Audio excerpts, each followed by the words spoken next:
Now we're going to meet a family whose passion for historical building in Western New York has made a huge difference in their community. So, Bill, it was originally your father that had the vision for this building, and he bought it in what year? 1978, we purchased it along with two other companies that bought the middle part, Right. Applied Design, and the Ancor Industrial Plastics was the Arthur family that Right. bought it. And we bought the entire complex, which is 945,000 feet. Wow. Your dad had quite a vision, Yeah, apparently. well, we bought what was referred to back then, the front part was the worst part, of condition, Right. and it was really a mess. But my dad had the vision. We had many properties before that, and then when we bought Wurlitzer, our whole family moved from the Amherst Clarence area over here to be participating in developing this with my dad and helping him. And when Tom bought the building from my dad back 18 years ago, he developed that. We've had the showroom here for our company for the fixtures here for quite some time. And Tom's your brother-in-law.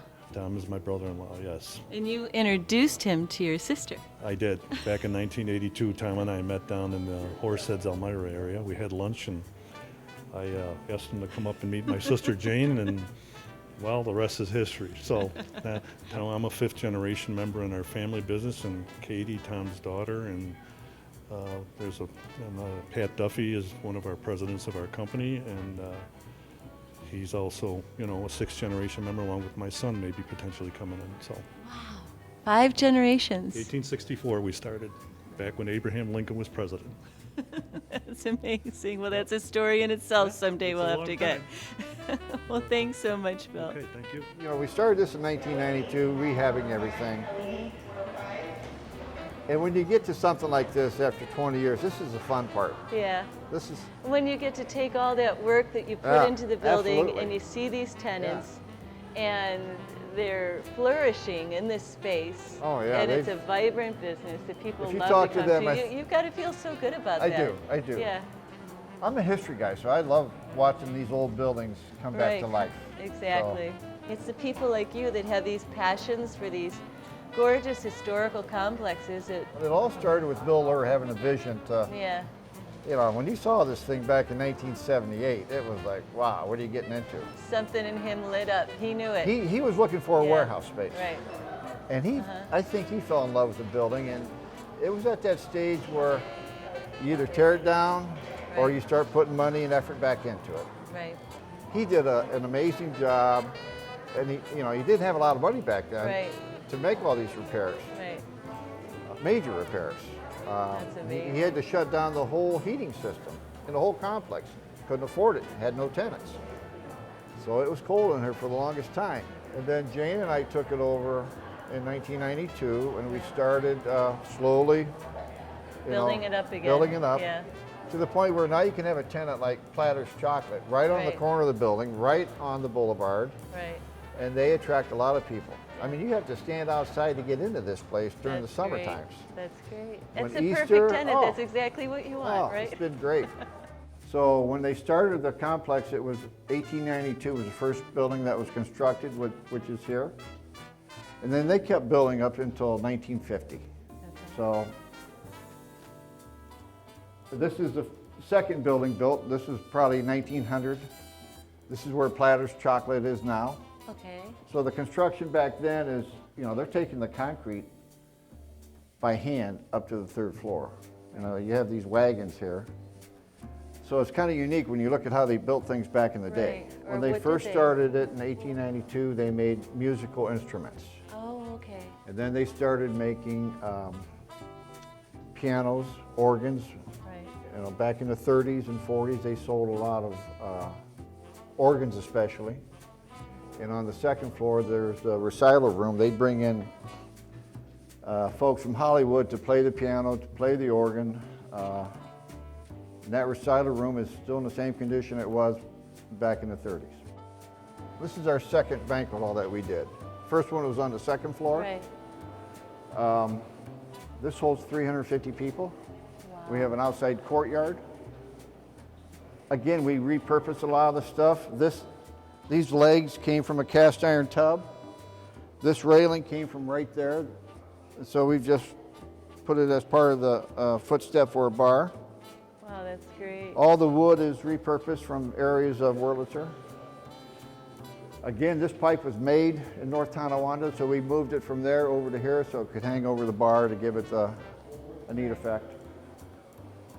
On Wednesday nights now, because of the COVID, Right. we sell tickets for a 5-course themed dinner.